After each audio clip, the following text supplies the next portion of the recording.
واحد اعتذر للنصر.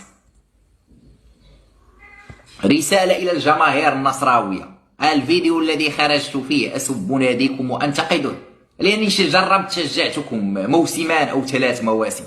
من يوم أتى كريستيانو رونالدو وأنا أرتدي الأصفر. هذه أرتديها فيها ألوان النصر، الأزرق والأصفر.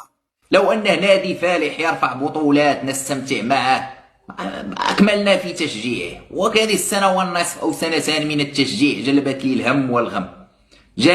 الهم والغم. أنا معتاد على كريستيانو يسدد في أوساسونا، في برشلونة، في نهائي دوري الأبطال، صار يخرج من العين، يخسر مدلول من الهلال. وناديكم يا أخي زبال. أنا ماذا أفعل؟ حاولنا تشجيعكم، والله حاولنا تشجيعكم. البطولة الوحيدة كأس العرب فزتم فيها بالحكام، أغمضنا عيوننا، لم نقل شيء، وفوقها تنتقدون. شجع لك نادي آخر واعتزل هذه الرياضة. الحقيقة لو أنني لم أحاول التشجيع، حاولت. كل لقطات الهايلايتس تنتهي المباراة أشاهدها، كل هايلايتس المباريات أشاهدها.